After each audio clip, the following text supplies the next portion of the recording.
The Boys Who Challenged Hitler, Chapter 1. Oprop. April 9th, 1940. It was a breakfast like any other until the dishes started to rattle. Then an all-alert siren pierced the morning calm and the sky above Odense, Denmark, thundered with sound. The Peterson family pushed back their chairs, raced outside, and looked up. Suspended above them in close formation was a squadron of dark airplanes. They were flying ominously low, no more than 300 meters above the ground. The black marks on each wing tagged them as German warplanes. Scraps of green paper fluttered down. Nud Peterson, 14, stepped over and plucked one from the lawn. Oprop, it began. Slightly misspelled, that meant something like attention in Danish. Though the leaflet addressed to Danish soldiers and the Danish people was written in an error-filled garble of German, Danish, and Norwegian, the point was unmistakable. German military forces had invaded Denmark and were now occupying the country. The leaflet explained that they had arrived to protect the Danes from the sinister English and French, that Denmark had become a protectorate of Germany, so there was no need to worry. Everyone was protected now. Danes should go on with their lives as usual. Nud looked around at his neighbors. Some still in their pajamas, appeared dazed. Others were furious. Across the street, a father and his two sons stood at rigid attention on their apartment balcony, right arms thrust reverently upward toward the German planes. Mr. Anderson, the merchant who sold Tarzan comics from his kiosk on the corner, was shaking his fist at the sky. All four neighbors would be dead within 3 years. The following day, Denmark's Prime Minister Thorvald Stauning and the Danish King Christian X put their signatures to an agreement allowing Germany to occupy Denmark and take control of the government. A terse proclamation explained Denmark's official position. The government has acted in the honest conviction that in so doing we have saved the country from an even worse fate. It will be our continued endeavor to protect our country and its people from the disasters of war, and we shall rely on the people's cooperation. All day long, German soldiers poured into Odense and other cities by boat, plane, tank, and transport wagon. Ordinary German foot soldiers of the German Defense Force, the Wehrmacht, wore brownish-green uniforms with black hobnail boots and rounded green helmets. Well prepared, they quickly took over the town, setting up barracks and command centers in hotels, factories, and schools.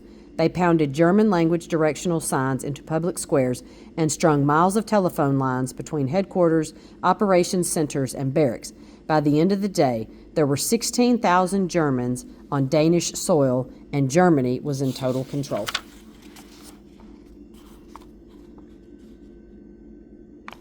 When darkness fell, the Wehrmacht took to the streets of Denmark to explore their new home. In Odense, Denmark's third largest city, many Danish merchants were delighted to open taps of beer or sell pastries to German troops.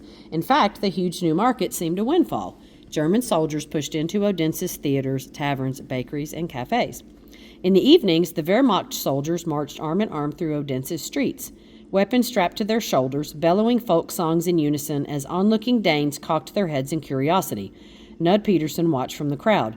The commander would shout, 3, 4, and they would all begin to sing. Some songs were romantic ballads, others military marches. Either way, they looked ridiculous. They actually seemed to believe that we liked them.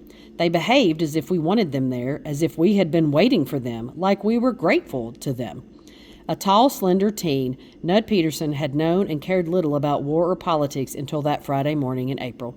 He was a reasonably good student and handy with his fists, as you had to be at his all-boys school, but Nud's real loves were drawing and painting. Each Saturday morning, he met his favorite cousin, Hans-Jorgen Andersen, at the Odense Library. They went straight for the big volumes of art history, flipped to the breathtaking nudes of Rubens or to Greek sculptures of the female figure and started drawing. To Nud and Hans-Jorgen, the half-draped Venus de Milo was 100 times more interesting than the fully clothed Mona Lisa. On Sundays, after Nud's father, the Reverend Edvard Peterson, completed his Protestant church service, the Peterson family would convene in the church residency with aunts, uncles, and cousins from other branches, forming a great tribe. In the office, uncles drank and swore their way through a fast-moving, table-slamming card game called L'Ombre. Nud's mother, Margrethe, and his many aunts occupied the sitting room, knitting, sipping tea, and talking nonstop, getting up now and then to tend the slow-cooking chickens whose aroma grew stronger from the kitchen by the minute. Children, including Nud, his brother Jens, a year older, his sister Gertrude, 2 years younger, and his much younger brothers Jorgen and Holger, played on the second floor, creating and painting scenery for the evening performance of Robin Hood or Snow White or Robinson Crusoe. Each child got to invite a friend. By evening, there were dozens of laughing, drinking, applauding friends and family, full and satisfied. It was like growing up in a cocoon. Nud had been only dimly aware that Germany had invaded Poland the year before, and he was oblivious to the special peril that Jews faced with Hitler in control. Before its planes arrived on April the 9th, Germany had seemed no more than the neighborhood bully, a bordering country with 20 times Denmark's population and an undue influence on Danish history and culture. Even before the war, Danish students had to study German in school, learn German literature, and play German music. Adolf Hitler had not seemed a particular menace either. In 1937, the fourth year of Hitler's Nazi regime, the Peterson family had gone on a motor tour of Germany in the family's big green Nash Rambler. As they rolled through neatly cropped pastures and well-managed towns, Nud's parents expressed admiration for what Hitler had accomplished. There was a sense of order and industry in the small towns and cities. Germans were at work while many other nations were still mired in a worldwide economic depression. At the end of the trip, their father had pinned a small flag with a swastika to the windshield of the car. When they re-entered Denmark, Danes in the border villages, neighbors who knew the Nazis well, suggested they remove it at once. But now all this innocence was gone. A bubble popped. German forces had also stormed into Norway on April 9th, but Norway had fought back, standing up to the mighty German war machine and paying with a heavy loss of lives. In those early days after the German invasion, there were sickening news accounts of Norwegian soldiers slaughtered in defense of their nation. Many were boys in their late teens. Meanwhile, Danish schoolchildren were being peppered with Nazi propaganda describing the glorious future awaiting them. Nud Peterson. I was in 8th grade when the Germans came. We had about 2 months of school remaining until summer recess. The occupation was on everybody's mind, but during those weeks our teachers kept telling us not to talk about it. Don't object. Don't mouth off. We mustn't arouse the giant.